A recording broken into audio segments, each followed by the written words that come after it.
ওয়াকফ সংশোধনী আইন 2025-এর বেশ কিছু ধারাকে চ্যালেঞ্জ জানিয়ে সুপ্রিম কোর্টে মামলা দায়ের হয়। প্রধান বিচারপতি বি.আর. গাভাই ও বিচারপতি অগাস্টিন জর্জ মাসির বেঞ্চে হয় 3 দিন ধরে শুনানি। 22 মে শুনানির পর রায়দান স্থগিত রাখে আদালত। সোমবার সুপ্রিম কোর্টের রায় পর্যবেক্ষণ ও নির্দেশ। সুপ্রিম কোর্টের নির্দেশে ওয়াকফ সংশোধনী আইন 2025-এর বেশ কিছু ধারা স্থগিত।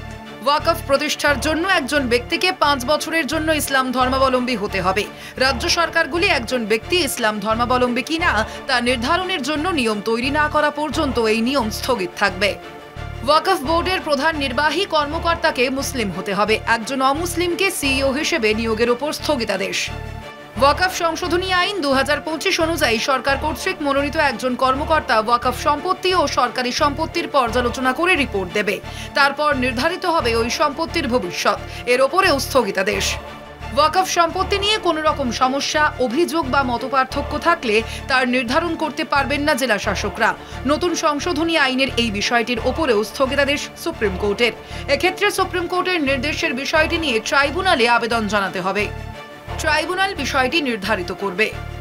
1995 ও 2013 সালের সংশ্লিষ্ট আইন অনুযায়ী ওয়াকফ সম্পত্তি রেজিস্ট্রি করতে হবে।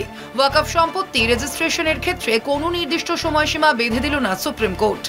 সেন্ট্রাল ওয়াকফ কাউন্সিলে 4 জনের বেশি ও স্টেট ওয়াকফ বোর্ডের ক্ষেত্রে 3 জনের বেশি অমুসলিম ব্যক্তি থাকতে পারবেন না। 20 জনের সেন্ট্রাল ওয়াকফ কাউন্সিলে 4 জন অমুসলিম ব্যক্তি থাকবেন ও রাজ্যের বোর্ডে 11 জনের মধ্যে 3 জন অমুসলিম থাকতে পারবেন। ওয়াকফ বোর্ড নিয়ে অনেক বিতর্ক হয়েছে, অনেক আলোচনা হয়েছে, বিভিন্ন লোক তাদের বিভিন্ন রকম মতামত দিয়েছেন। কিন্তু ওয়াকফ সম্পত্তি যেটা আছে এর কাস্টোডিয়ান কে হবে এটা নিয়ে অনেক দিনের বিতর্ক। ডিএমকে আমাদের নতুন আইনে ডিএমকে পাওয়ার দেওয়া হয়েছিল। সুপ্রিম কোর্ট মনে করেছেন এটা ওয়াকফ বোর্ডের একটা ট্রাইব্যুনাল হবে, তার হাতে যাবে। আর নিশ্চয়ই সরকার বা যারা রয়েছেন ওয়াকফ বোর্ডের সম্পত্তির মালিক তারা চিন্তা ভাবনা করবেন। ওদের মাতোয়ালি আছেন, মাতোয়ালিরা চিন্তা করবেন। देखिए, कोर्ट के फैसले के बाद बदलाव बहुत मामूली है।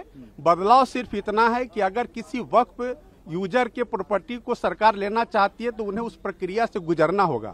पहले क्या था कि डिस्ट्रिक्ट मजिस्ट्रेट से रिपोर्ट लेकर के उनको उनके प्रॉपर्टी से हटाया जा सकता था, लेकिन अब उनको अपीलेट ट्राइब्यूनल और फिर कोर्ट का सहारा लेकर के हटाया जा सकता है। যদিও সুপ্রিম কোর্টের এই নির্দেশে খুশি কেন্দ্রীয় সরকারি আইনজীবী। কেন্দ্রের সমর্থনকারী আইনজীবীদের দাবি সুপ্রিম কোর্ট শুধুমাত্র সামান্য কিছু বিষয় হস্তক্ষেপ করেছে, কিন্তু সমগ্র আইনকে সুপ্রিম কোর্ট কখনোই বাতিল বলে ঘোষণা করেনি।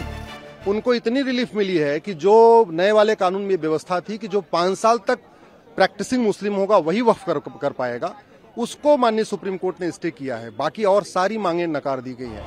আইনজীবী মহলের মতে ওয়াকফ সংশোধনী আইন 2025-এর বেশ কিছু ধারার বিষয়গুলি নিয়ে সাংবিধানিক স্বাধীনতার প্রশ্ন উঠেছিল। সেগুলো নিয়েই জোরালো সওয়াল করেছিলেন আবেদনকারীরা আইনজীবীরা।